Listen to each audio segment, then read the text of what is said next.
Саламатсыздарбы, урматтуу НТС телеканалынын көрүүчүлөрү, эфирде эсимде берүүсүнүн кезектеги чыгарылышы. Быйыл 2021 жылы Жусуп Абдрахмановдун 120 жылдыгы белгиленип жатат. Юбилейлик жыл. Жусуп Абдрахманов Кыргыз АССРнин өкмөтүнүн башчысы болгон деп көп эле маалымат белгилүү болгондой, бирок ошончо дагы Жусуп Абдрахмановдун ишмердүүлүгү, саясий ишмердүүлүгү, мамлекеттик жетекчи катары ишмердүүлүгү толук изилдене элек деп дагы айтсак болот. Абдрахмановдун өмүрүндөгү, өмүр баянындагы, анын ишмердүүлүгүндөгү белгисиз айтылып элек балким маалыматтар бардыр деп биз бүгүн студияга Жусуп Абдрахманов тууралуу илимий изилдөө, илимий диссертациянын үстүндө иштеп, мына жакында жактайм деп жатат. Венера Жумалиева, Шенал Арабаев атындагы университеттин кызматкери, тарыхчы, изилдөөчү. Мына жакында, эгерде жаңылбасам, Жусуп Абдрахманов боюнча илимий диссертацияны жазып жаткан алгачкы изилдөөчү тарыхчысы Кыргызстанда. Биздин студияга кош келипсиз, Венера айым. Рахмат. Бир топ жылдан бери Жусуп Абдрахманов тууралуу илимий диссертациянын үстүндө иштеп, эми сөзсүз түрдө мен ишенем, сиз көптөгөн архивтерди казып, архивтерди иштедиңиз, тоннолаган кагазтарды казып чыккандырсыз. Мындай караганда Жусуп Абдрахманов жөнүндө көп эле нерсе айтылгандай, ал турганын күндөлүктөрү, жеке күндөлүктөрүнө чейин жарыяланды. Ошентсе дагы сиз айта аласызбы, мындай башка бир мындай көпчүлүккө белгисиз болгон маалыматты таба алдыңызбы? Рахмат, жакшы суроо. Да, чындыгында ушул Жусуп Абдрахмановдун чыгаан мамлекеттик ишмер, Жусуп Абдрахмановдун мамлекеттик ишмердүүлүгүн көп жылдан бери изилдеп келе жатам. Анан ушул изилдөөнүн ичинде мага бир мындай маселе жаралды да. Ушул Жусуп Абдрахманов Москвада иштеген, Казакстанда иштеген, билесиңер, мунун мамлекеттик ишмердүүлүгү, партиялык комсомолдогу ишмердүүлүгү Казакстандагы Алматы шаарында, мурда Верный шаары деп аталчу, ошол жерде башталган, Алматыда башталган. Анан Оренбург, Самарадагы иштеген ишмердүүлүгү боюнча маалыматтар жок десе болчу да, бар. Анан бирок толук изилденген эмес. Анан бул маселе мени абдан кызыктырды да, ушул илимий ишимдин чегинде ушул маселелер кызыгып, анан ушул Москва, Самара, Оренбург, Казакстанга барып, ушул Жусуп Абдрахманов эмне иштер жасаган, эмне эмгек кылган, ушулар боюнча маалымат тапканга аракет кылып, маалымат тап келдим. Эми бул биринчи ушул Казакстандан баштасам, анткени айтып өттүм, Жусуп Абдрахманов ушул саясий ишмердүүлүгү Алматы шаарынан башталган деп. Ошондо Жусуп Абдрахманов Алматыда, Капалда, Талдыкоргондо уездик шаардык комитеттердин партиянын катчысы болуп иштеген да. Жаш болсо дагы 19-20 жашында ошондой жооптуу кызматтарды аркалаган. Ал эми ушул мага ушул архивден табылган бул маалымат мени аябай кызыктырды да. Анда Жусуп Абдрахманов ушул Түркістан партиясынын Жети Суу областынын партиялык областынын жооптуу катчысы кызматында иштеп турганда 23 жашында бир аябай жакшы буйрук берген экен. Ал буйрукту токтом менен бекемдеген экен да. Ал ошол баягы архивдик документти баягы карап таанышып атканда, ал документти мындай кызыл карандаш менен оңдоп, аябай бул өзү абдан мындай билимдүү адам болгон да, билимдүү инсан болгон. Аны кызыл карандаш менен абдан оңдоп, түздөп, кайра сүйлөмдөрдү жаңыдан түзүп, анан аягына өзүнүн Ю Абдрахманов деп туруп өзүнүн колун койгон экен да. Бул документте эмне сыр жатат? Бул эмне токтом болгон? Анан бул токтом менен тааныштым. Токтом менен таанышканда, азыркы сөз менен айтканда, коррупцияга каршы күрөш. Ошондо ашыкча ысырапкорчулукка каршы күрөш жарыялаган экен. Мамлекеттик органдардагы. Да. Ошондо эле эми ошондо Түркістандын Жети Суу областынын масштабында. Ошондо 23 жашта Жусуп Абдрахманов. Ал документте эмнелер каралган? Ал документте биринчиден мындай штаттагы кызматкерлердин жанакы кээде билесиздер, штатта көп мындай өтө көп сандагы мындай эмеси жок адистер болот. Ошол штаттагы адистердин, кадрлардын санын санын кыскартуу дейт. Ал кезде билесиңер аздыкындай техника жок, негизинен бүт ат жылкы малына басым жасалган. Ошондо дагы жылкы малынын санын кыскартып, жылкы малын жумуштан тышкары мингенге улуу уруксаат бербөө боюнча азыркындай болуу ошол кездеги кызматкерлердин иш сапарларын, жөн эле мындай максатсыз иш сапарларына тыюу салган экен. Мамлекет тарабынан өткөрүлгөн банкет, майрамдарга тыюу салган экен. Азыр ошол кездеги кызматкерлер мисалы кызматка турса, ошол өзүнүн кабинетин ысырапкор эле аябай коздогонго тыюу салган экен. Баалуу буюмдар менен коздогонго тыюу салган экен. Ошондой эле ошо мамлекеттик кызматкерлерди мамлекет тарабынан өзлөрүнүн жеке кызыкчылыгына пайдалануу, ошо мамлекеттин каражаттарын, мисалы электр энергиясын, ошол квартираларын оңдоо жана башка ушундай сыяктууларга мамлекет тарабынан пайдаланганга тыюу салган экен. Ошондой эле ушундай паракорчулукка, ушундай бюрократтыкка, ушундай бир азырда биздин коомдо абдан актуалдуу болуп жаткан маселелерге Жусуп Абдрахманов ошол 24-жылы ушундай атайын буйрук берип, токтомдун негизинде иштеп чыгып, ошону Жети Суу областынын масштабында көтөрүп чыккан экен. Мени ушул маалымат абдан таң калтырды да, ошол кездеги 20-жылдардагы, азыр дагы мына 21-кылымдагы ошол маселелер ошол дагы эле болсо ушундай байланышы бар, дагы эле болсо актуалдуу болуп жатканы дагы мени абдан мындай кызыктуудурду да. Жусуп Абдрахмановдун мындай мүмкүн мындай кууш илимий чөйрөдө белгилүүдүр, бирок ал саясатка, мамлекеттик башкаруу органдарына кантип келип калган, ошо тууралуу кыскача айтып кетесизби? Анткени мына алгачкы сүрөттөр, эгерде жаңылбасам, бул аскердик шинель кийип, аскердик баш кийим, жана буденовка деп коет, ошону кийип түшкөн сүрөтү, бул ошондо граждандык согуш учурунда ал согушка да катышып калган, аскер адамы да болгон, туура, ошондон башталып атабы? Ошондо мамлекеттик мындай кызматка, саясатка алгачкы адамдар ошондон башталып атабы? Эми муну ошол аскер кызматынан мурда 1916-жылдагы улуттук боштондук көтөрүлүшкө көңүл буруп кетсек, анткени баарыбызга маалым, билет болушуңуздар керек, Жусуп Абдрахманов бул манаптын баласы болгон, ушундай жогорку чөйрөдөгү ак сөөктөрдүн үй бүлөсүнөн чыккан адам болгон. Бул ошол кезде эле атасы ушундай билим гана көп нерсеге жеткирерин билип, баласын ошондо арабча окутуп, андан кийин ал кезде Сазановка деп койчу, азыр Ананьева, Ысык Көл районундагы Ананьева айылындагы орус түзем мектебине берип, андан кийин Караколдогу окуу жайга берип, аны тилекке каршы 1916-жылдагы көтөрүлүш башталып калып, аны бүтпөй калат. Бул ушул атасы, ата-энеси ушул баягы бекеринен айтпайт да, баары тең үй бүлөдөн башталат, баары тең тарбиядан башталат, баары тең мектептен башталат деп бекеринен айтылбайт да.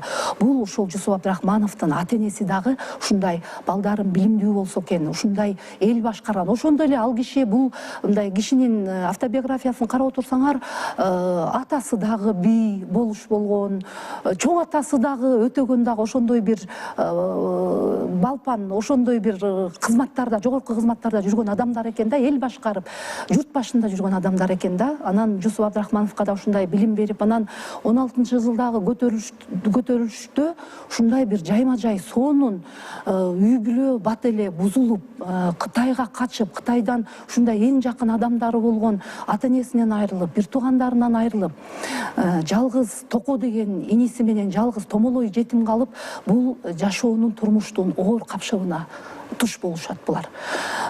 Ошондо алган билими менен бул орус тилин абдан мыкты өздөштүргөн, орус түзем мектебинде окуп жүргөндө билимди абдан жогорку деңгээлде алган. Азыркы советтик кийинки, азыркы советтик мектептердегидей эле ушундай билимди укмуш берген экен. Ошол кезде билим системасы дагы абдан жакшы болгон деп айта алам. Анткени мен Жусуп Абдрахмановдун ушундай интеллектуал, ушундай билимдүү адам, ушундай бир бир башкача инсан экенин карап, архивтерден карап, бул адамдын өмүр жолун карап отуруп, мен ушундай чечимге келдим да, билим системасы дагы абдан мыкты болгон экен деп. Эми ошол Жусуп Абдрахмановдун билим деңгээли тууралуу да мына алгачкы эле анын өзүнө таандык жазуулар, бул баягы жазмалар Жусуп Абдрахмановдун күндөлүктөрү. 90-жылы алгачкы орусча жазган экен, орус тилинде окуп калдык. Менде мындай пикир пайда болду да, балким мен жаңылып аткандырым, ал өзү негизи эле турмушта орус тилде болгон бул. Жусуп Абдрахманов мисалы иш жүргүзгөндө, баягы кызматына байланыштуу, ишмердөөдүн байланыштуу мындай мамиле түзүп сүйлөшкөндө, күнүмдүк турмушта менимче орус тилине көп ыктаган адам сезилди да.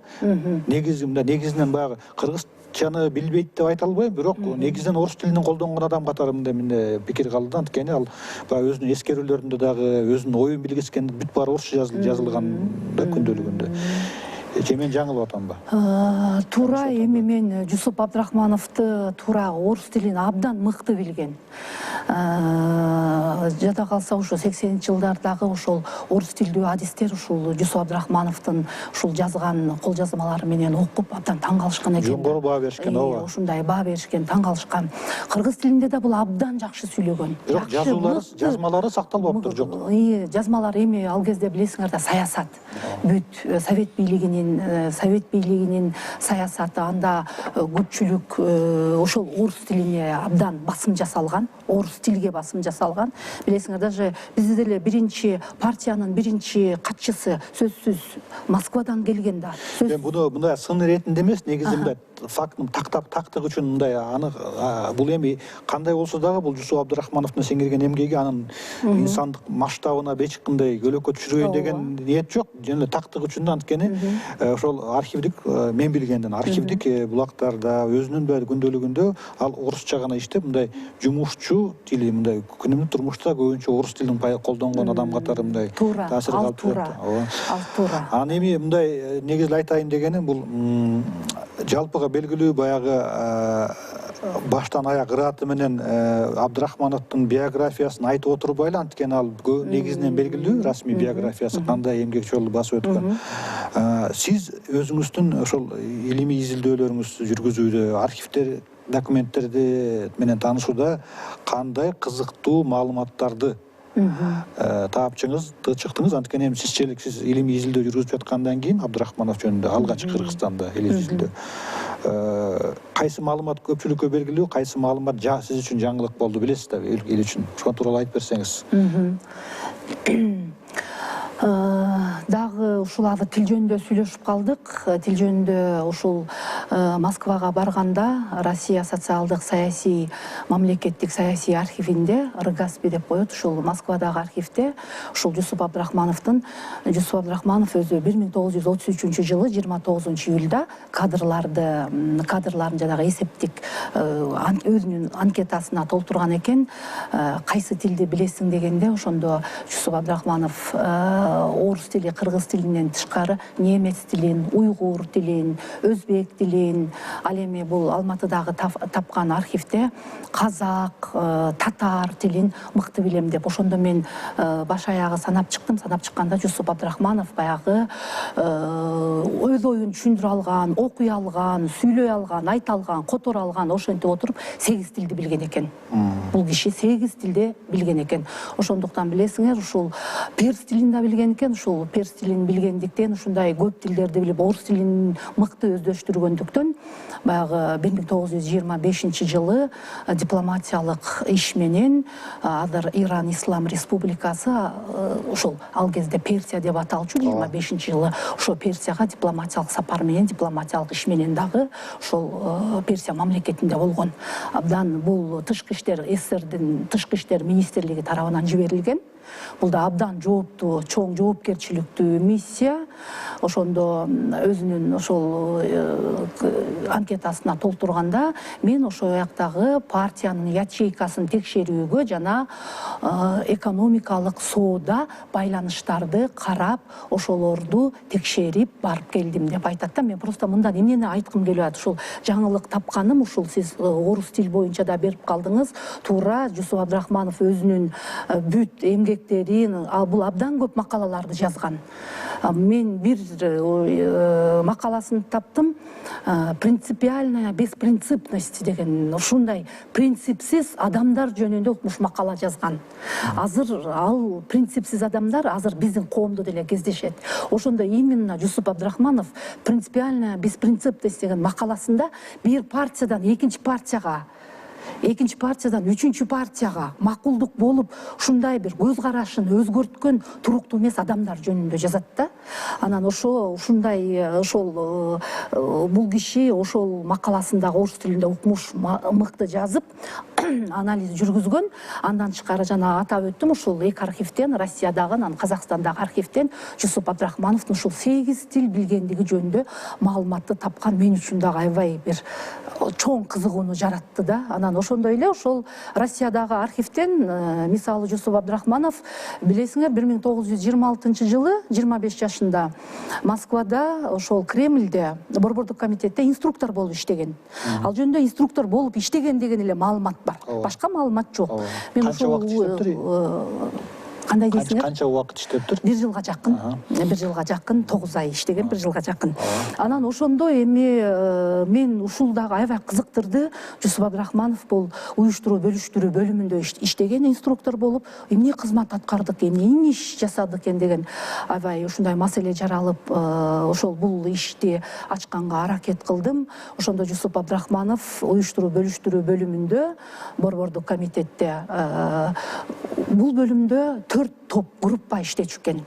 Эсептик топ иштечүкен, улуттук топ иштечүкен, кыштактык топ иштечүкен, анан дагы өнөр жай тобу иштечүкен. Ушул 4 топтун ичинен Жусуп Абдрахманов улуттук, национальная группа деп коет экен, улуттук топто иштептир. Булар эмне кызмат кылышкан? Булар борбордук комитетте, кабинети Кремльде, азыркы Москванын так борборунда, ошол жерде иштеп, бул өзүнүн ишмердүүлүгүн көрсөтүп атат. Мындай логикага таяп караганда деле, ал кезде деле, азыр деле Москванын Кремльде жөн киши барбайт. Жөн киши кызматка иштебейт. Демек, бул киши ушундай билимдүү, ушундай бир таланты бар, ушундай ишке жоопкерчилик менен караган, ушундай бир интеллектуал, ушундай бир адам болгондо, ошондуктан муну борбордук комитетке, Кремльге кызматка чакырышкан. Улуттук топто кызматкерби же жетекчи болгонбу топтун? Жетекчи деп айтпайт, ошондо кызматкер болуп иштеген. Конкреттүү түрдө кандай милдетти функцияларды Ошондо бул именно Жусуп Абдрахманов бул улуттук райондордо, улуттук республикалар менен байланышып, ошол жерлерде партиялык курулуш иштер кандай жүрүп атат, кооперация кандай жүрүп атат, райондоштуруу кандай жүрүп атат. Ушундай ушул улуттук райондор менен, улуттук мамлекеттер менен ошол партиянын жүргүзүп жаткан саясатын, экономикалык, социалдык, маданий жүргүзүп жаткан саясатын ошолор менен биргеликте алып чыгып, ошол маселелерди чечип, анан ошол кезде ошол бир документте мага абдан жакты, Жусуп Абдрахманов көтөрүп чыккан экен. Ушул адистердин саясий билимин жогорулатуу боюнча айткан экен да, бир жыйында айтылган экен да. Ушул азыр деле бизде актуалдуу да. Азыр деле биз канча адистерге айтып атабыз, ушу адистер саясий билимдүү болсо депчи, саясий билимдүү болсо, ошо канчалык мамлекетти башкарганга жеңил болот. Жусуп Абдрахманов ошондо эле ушул маселеге дагы көп көңүл буруп, абдан жакшы маселе көтөрүп чыккан экен.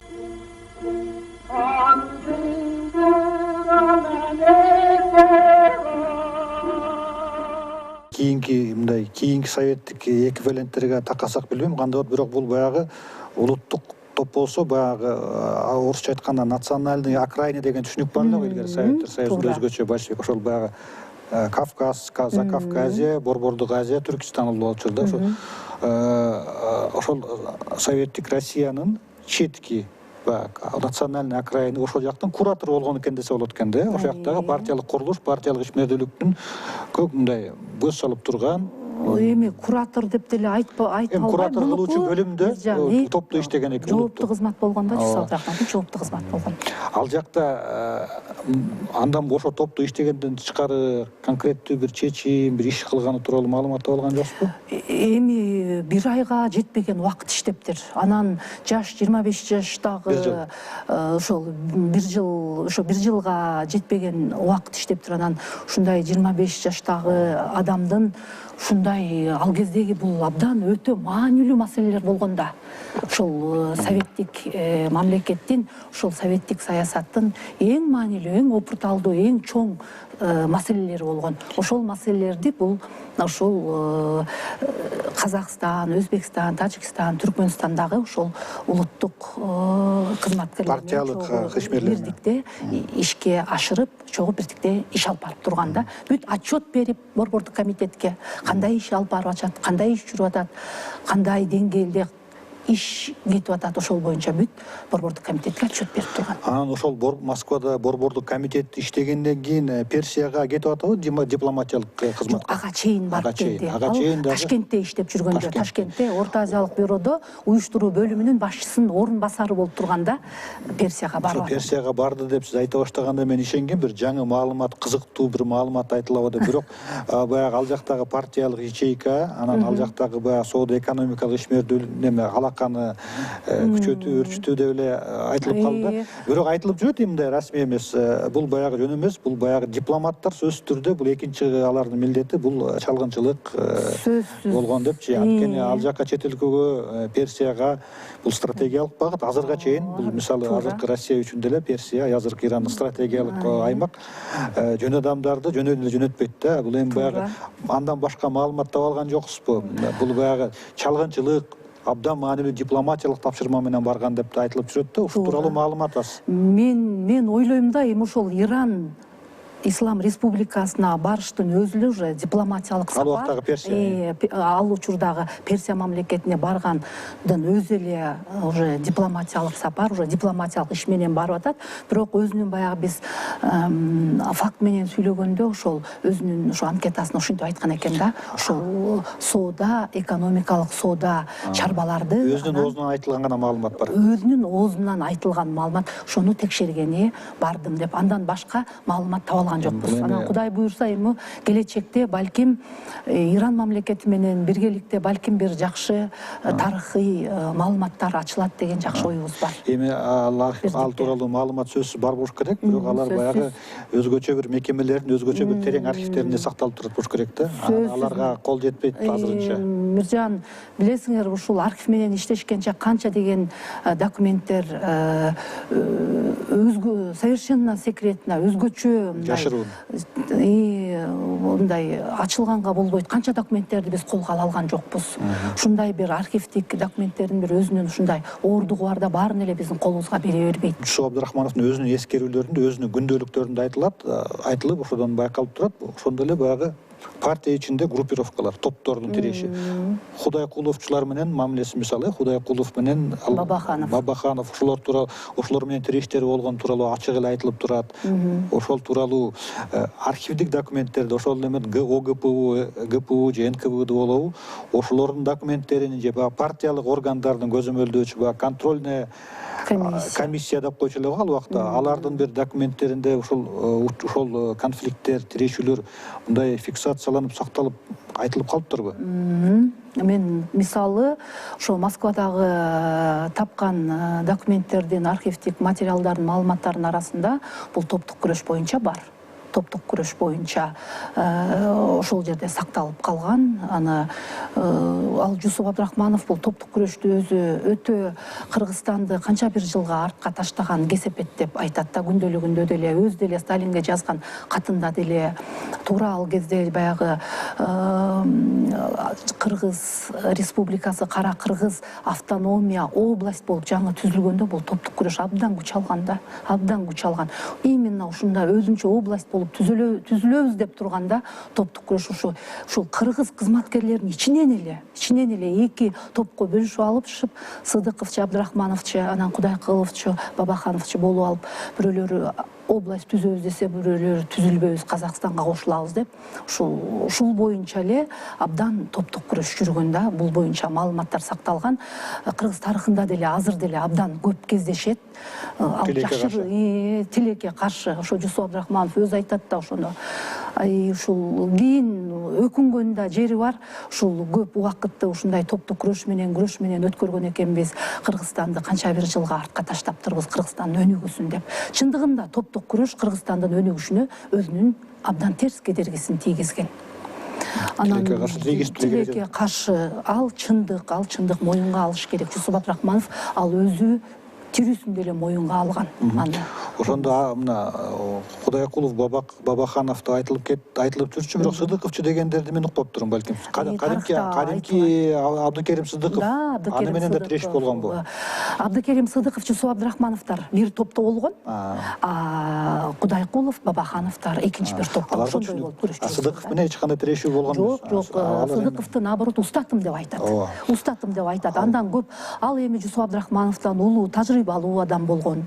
Ошондуктан андан көп тажрыйба алып, көп акыл насаат угуп, көп жакшы жолго бир жакшы насааттарын айтып, бир пикирлеш, ушундай бир замандаш болгондо аны Жусуп Абдрахманов Абдыкерим Сыдыковду менин устатым деп айтканы бар. Мисалы ошол Абдыкерим Сыдыков билимдүү, абдан терең билимдүү кыргыз мамлекеттүүлүгүнүн атасы деп, азыркы учурдагы заманда 20-кылымдагы мамлекеттүүлүгүнүн атасы деп жүрүшөт. Бул эми ал теориялык жактан, билимий жактан абдан даярдыгы жогору адам болгонун билебиз, Абдыкерим Сыдыковдун. Ошол Жусуп Абдрахманов экөө. Алардын ошо экөө Кыргыз АССР деп, Кара Кыргыз автономиялык область деп 24-жылы түзүлүп жатабы? Алгачкы биздин мамлекеттүүлүктүн мындай алгач үйрөнү ошондо себилген десекпи. Ошондо алар кандай кыйынчылыктарга кабылышкан, кандай каршылыкка кабылган. Мисалы айтылып жүрөт, азыр баары бекип мындай отуруп түзүлүп калды. Башка биздин кошуна мамлекеттерге катуу тийбесин, бирок аттарын атабай эле коелу. Бирок баштапкы долбоордо ошол Жусуп Абдрахманов, Абдыкерим Сыдыков сунуштаган, алар демилгелеген долбоорлордо Кыргызстандын чегаралары азыркыдан кеңири, Кыргызстандын аймагы азыркыдан кеңири, чоңураак болгон дешет да. Ошону изилдей алдыңыздарбы? Кылдаатыраак сөз кылалы, бирок ошончо дагы азыркы баягы абалды эске алып. Туура, баягы архивдик материалдарда бул ушул 1924-жылы Орто Азияны мамлекеттик чектерге бөлүү боюнча маселе көтөрүлгөндө бул боюнча маалыматтар бар. Чындыгында туура айтасыңар. Ал кезде Ишеналы Абдыразаковдун ушул мамлекеттик ишмери Ишеналы Абдыразаковдун Арабаев ким? Ишенбай Абдыразаков. Да, мамлекеттик ишмер Ишенбай Абдыразаковдун жакшы айтканы бар. Эгерде ошол кезде ошо Орто Азиядагы ошол башка улуттун жетекчилери кичине калсыраак болуп калгондо дейт, ошол маселе башкача өңүттө чечилет беле депчи.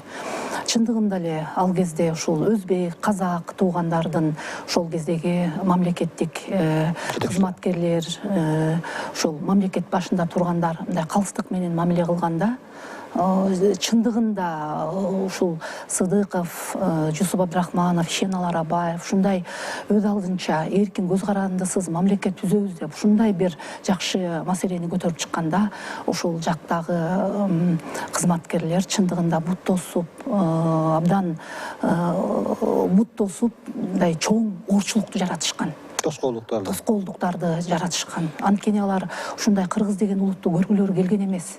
Кыргыз улутун жокко чыгарып эле же өзбекке кошуп коюу, же болбосо казак элине кошуп коюп, биздин мындай өзүнчө өз алдынча мамлекет болуубузга мындайча айтканда бут тосушкан.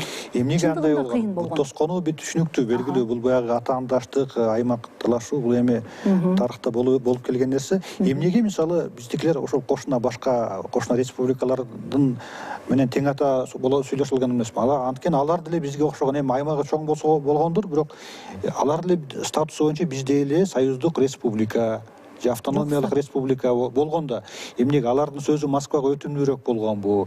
Биздин Абдрахманов деле Москвада борбордук комитетте иштеп келген, билими деле баардык жагынан жетик адам. Эмнеге ошондой мындай ойдогудай болбой калган, айрым утуштарга кабылып калды. Утулуштар болуп калган. Эмнеге?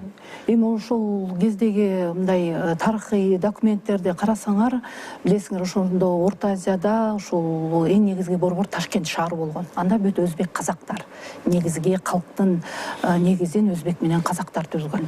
Анан ошол кездеги баягы статистиканы, маалыматтарды карасаңар деле ошо өзбек казактан билимдүү адистер, билимдүү адамдар абдан көп эсе көп болгон. Элинин саны жагынан да көп болгон булар.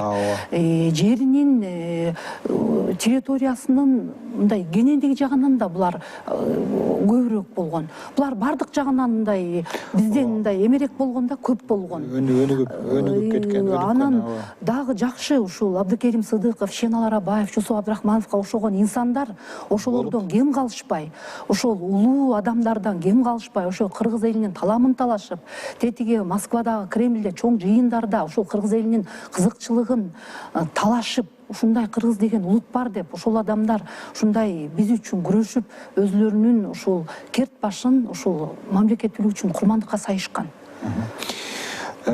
Тарыхта калган Жусуп Абдрахмановдун иштеринин бири бул 29 жана 32 жылдары Союздун ошондо Поволжье, Украина, мына Казакстанды каптаган жут ачарчылык болгондо Кыргызстан гана ошодон аман калган Жусуп Абдрахмановдун аракети менен да айтылып жүрөт да. Анын өзүнүн күндөлүктөрүндө эле жазылган.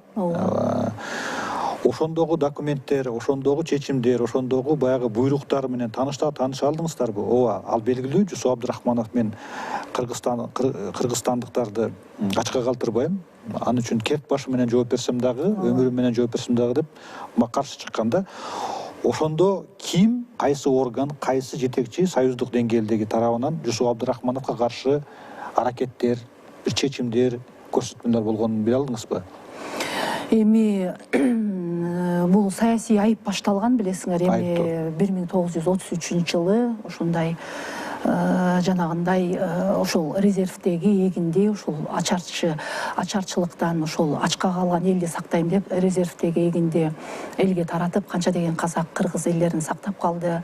Ошондо ал кездеги эң негизги чечимди саясий бюро чечим кабыл алган. Борбордук комитет, Сталиндин жетекчилиги менен саясий бюро.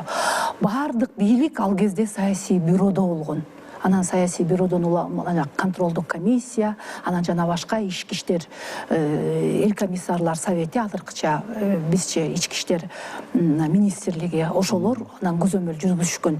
Мен ушул Москвадагы тапкан маалыматымда ушул Жусуп Абдрахманов ошол Антиповго, ошол контролдук комиссиясынын төрагасынын орун басары Антиповго жазган катында мындай деп айтат экен да: ооба, биз ушул планды туура эмес, Кыргызстанга планды, Кыргызстан негизи мал чарбасы менен алектенген өлкө.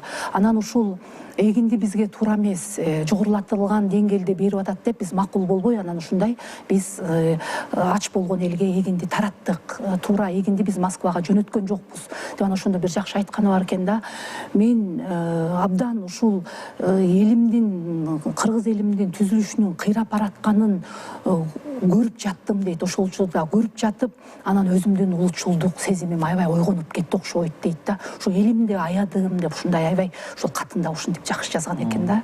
Ушул дагы мен үчүн аябай бир жакшы, бир мекенчил адамдын ушундай мекенин, ата мекенин сүйгөн, ушул Сталинге ал көп жолу кат жазат ушул түрмөдө, ушул Оренбург, Самарада жүргөндөчү. Мени партиянын катарына кайра кабыл алууңуздарды өтүнөм депчи. Керек болсо мен ал Оренбург, Самарадан да ушундай бир жакшы мамлекет үчүн, өлкө үчүн, совет бийлиги үчүн аябай бир жоопкерчиликтүү иштерди иштеп, керек болсо дейт, мен өз жанымды кыйганга да даярмын дейт. Ошондо бул Жусуп Абдрахмановго жанагындай жазалоочу чараны көрүү бул саясий бюродо, Москвада чечилген. Ал сөзсүз ошол саясий бюро чечкен. Анткени ал тартипти бузуп, резервдеги эгинди элге тараткан. Эгерде ал таратпаса, бизде Казакстандагыдай ачарчылык болмок, миңдеген, жүз миңдеген адам кырылмак. 16 жылдагыдай геноцид болбойт деп ким кепилдик бере алат эле? Мына азыр Украина, Поволжье, Кавказда, Казакстанда эмне дегендер болду. Мына азыр Касым-Жомарт Токаев өзүнүн китебинде ошону эскерип атат. Ушул именно ушул 30-жылдагы ачарчылыкты атасы менен келип Бишкекте жүрүп кандай абалда калган. Касым-Жомарт Токаевдин чоң атасы менен атасы Бишкекке келип баш калкалап ошол жакта аман калышкан. Мына ошону мына азыркы казактын жетекчилери айтып атат. Мына азыр айтылып атат бул тарых. Жусуп Абдрахманов канча деген баатырдык иш жасап атат, канча деген казак, кыргыз элдерин ачарчылыктан сактап. Башка ошол кездеги казак жетекчилери деле ошондой ишти кылбайт беле? Алар кылган эмес. Алар саясий бюро бийлик эмне десе ошону аткарып отурушкан. Казакстандын жетекчилери ал убакта казактар эмес, эмес Голощёкин, Левон Мирзаян дегендер болгон да. Туура. Эгер жаңылбасам, аларга кийин алар жазаланган, Алар деле репрессияга кетти. Алар деле репрессиянын курмандыгы болду. Жусуп Абдрахманов зато мына канча деген элин сактап, мына азыр бекеринен бул кишиге кыргыз эл баатыры деген наам ыйгарылган жок да.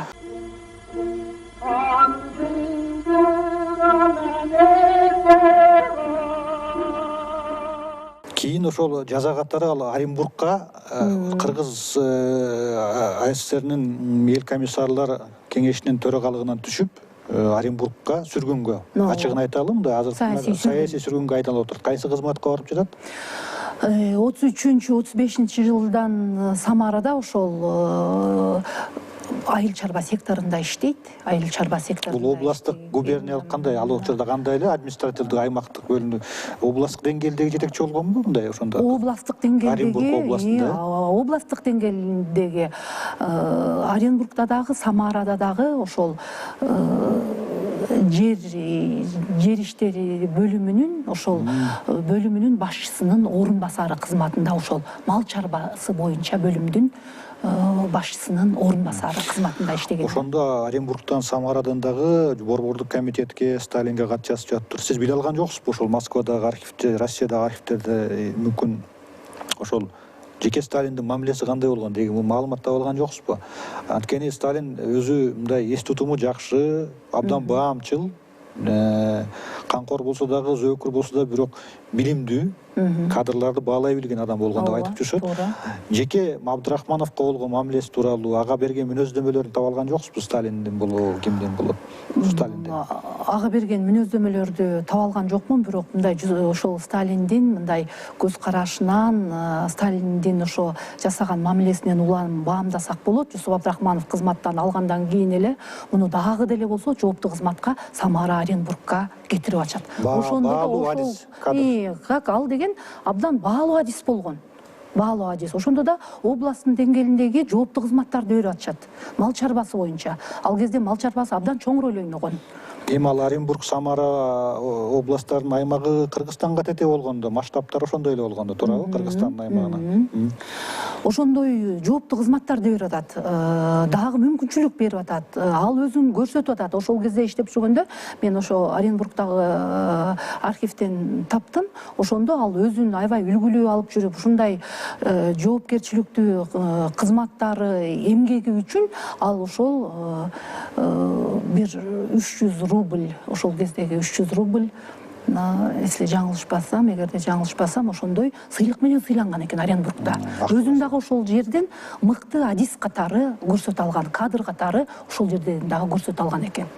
Эмнеге анда ошол Оренбургка саясий сүргүнгө айдоо менен гана чектелип калбай, Абдрахмановду жазалоо? Кийин мына акыры мына камалып, атылып, өлүм жазасына тартылып калды. Эмнеге ошондо токтоп калган жок? Эмне себеп болду? Андан аркы катаал мамилеге.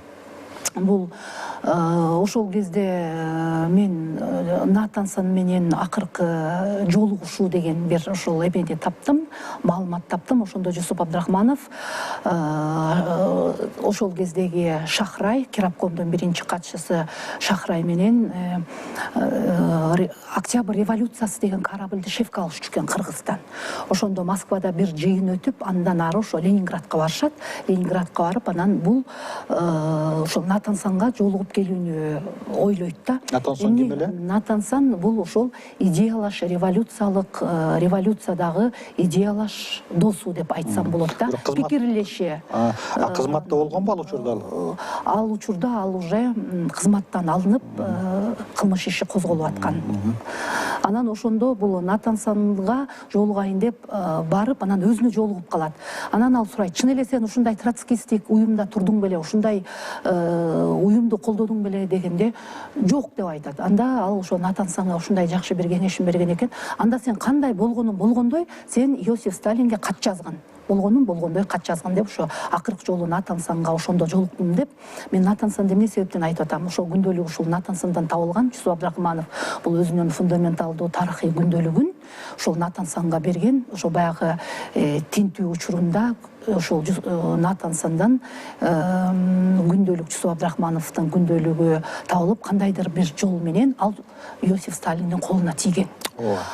Иосиф Сталиндин колуна тийип, ал баарын тең кызыл көк карандаш менен чийип, саясий бюрого деп туруп, анан ошол саясий бюронун курамына бүт окуп, баарын тең ушул Жусуп Абдрахмановдун ушундай күндөлүгү табылды. Муну саясий бюронун курамы баарын окуп чыккыла деп карандаш менен чийип, анан саясий бюрого таратат. Ошондо окуп чыгып, ошондо Молотов, Орджоникидзе баардыгы тең иш кылып, муну Жусуп Абдрахмановду аябай мына бул партия деп иштеп, чындыгында бул деген мындай 200 адам экен, бул деген совет бийлигин минтип жамандап жүрүптүр, совет бийлигине каршы экен, биздин саясатты колдочу эмес экен деп ар кандай бир Жусуп Абдрахмановдун атына жаман сөздөрдү айтышкан. Ал жерде сын пикирлер көп айтылган да. Сын пикирлер көп айтылган, ушул Жусуп Абдрахмановдун күндөлүгү таасир тийгизип кеткен да, мунун ушундай эрте ушундай саясий оор чечимдин чыгышына ушул күндөлүк да себеп болуп кеткен. Ошо Сталин өзү окуп чыгып, анан бүт саясий бюрого тапшырма бергени белгилүү. Өзүнүн жеке пикири тууралуу маалыматка сакталып болуптур Сталин эмне деген, анткени ошо катта кызыл калем менен белгилерди койгону белгилүү. Көп маалыматтарга аябай мындай мен тапканым ушулар болду, бирок мындай муну Астемир Абдрахманов тапкан булну. Жана чөбөрөсү Астемир Абдрахманов тап коомчулукка жарыялады. Бул абдан жакшы чоң кызыгууну туудурган маалымат. Анан ошо мен айтат элем, ушул күндөлүк абдан терс ушундай жанагындай. Балким эгерде ал Натансондон Абдрахмановдун ал күндөлүгү табылбаса, ал күндөлүк антип Сталинге жетпесе, балким аман калат беле. Мен чечүүчү мындай нерсе болуп калган жокпу дейм да, ошо күндөлүгүнүн табылышы. Ошол учурда кырдаалда чечүүчү роль ойноп кетти, бирок Мария Натансондан табылганы күндөлүк. Бирок Жусуп Абдрахмановдун, если алар автобиографиясын аябай орган, аябай кылдаттык менен изилдесе, Жусуп Абдрахманов 22-жылдан бери эле Абдыкерим Сыдыковдон баштап, Сыдыков болуп биргеликте, Ишенал Арабаев болуп биргеликте, ошо толуу област түзүп, өз алдынча эркин, көз карандысыз мамлекеттүүлүк үчүн күрөшүп, мамлекет түзөбүз деп ушундай идеяларды көтөрүп чыккан адамдар болчу. Акыры болсо дагы бул саясий чоң толкунга булар кабылышмак. Анткени Жусуп Абдрахманов бул боргорбо баш ийбей бир эркин, көз карандысыз саясат жүргүзгөн саясатчы болгон да, мамлекеттик ишмер болгон. Мунун баарын алар акыры эске алышмак. Жусуп Абдрахмановдун өмүрүнүн акыркы күндөрү тууралуу дагы ар кандай маалымат ал тургайында көркөмдөштүрүлүп, театрлаштырылган учурун билебиз. Мисалы, ал Жусуп Абдрахманов кандай жагдайда казып курман болгон, ал ушунчалык кыйноого алынып жатып, кезектеги бир ошол сурак берүүдө тергөөчүгө кол көтөргөн. Тергөөчүнү отургуч менен башка бир чапкан, анан ал жердеги конвойчу, кароолчу атып өлтүргөн Абдрахмановду деп ошондой болгон факт катары айтылып жүрөт да. Сиз ошол тууралуу фактларды, маалыматты, расмий документтерди таба алдыңызбы? Жок, бул маалыматты мен таба алган жокмун, бирок чындыгында 1937-жылы 4-апрелде Оренбург башкармалыгы тарабынан, ички иштер башкармалыгы тарабынан Жусуп Абдрахманов контрреволюционер, троцкист, эл душманы катары камакка алынгандан кийин чындыгында аябай ошол кездеги тергөөчү Зеликман Жусуп Абдрахманов өзү жазып калтырат, ошонун аябай бир оор кыйноолоруна туш болгон, чындыгында абдан оор кыйноолоруна туш болгон. Жанагындай маалыматты мен тапкан жокмун. Ошол кездеги билим жаатында иштеген Акун Мыктыбеков деген ошол Жусуп Абдрахмановдун замандашы болгон. Ошол Акун Мыктыбеков кийин ошол жазып чыгып айтканы бар. Ошондо Жусуп Абдрахманов менен түрмөгө бир чогуу бир аны алып чыгып кетип баратыптыр. Мен баратканда мындай жолугушуп калдык дейт.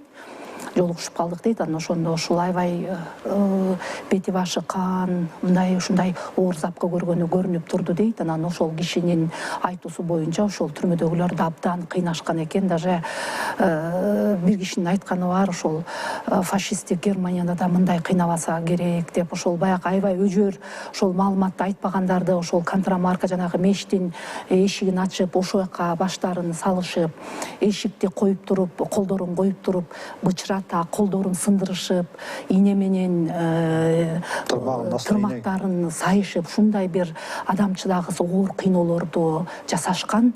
Жанагындай эми ошол адамдар ошолордун баарына тең ошондой кыйноолорго туруштук беришти. Бекер мындай саясий жалган, жалаа менен эч күнөөсү жок болсо дагы ушундай оор кыйноолорду башынан өткөрүштү. Жанагындай маалыматты мен таба алган жокмун. Сизге ийгилик каалайм. Сиздин интервьюңузга, бизге берген маалыматыңызга чоң рахмат. Сиздерге да рахмат. Урматтуу НТС телеканалынын көрүүчүлөрү, эфирде эсимде берүүсүнүн кезектеги чыгарылышы болду. Кийинки берүүлөрдөн көрүшкөнчө бар болуңуздар.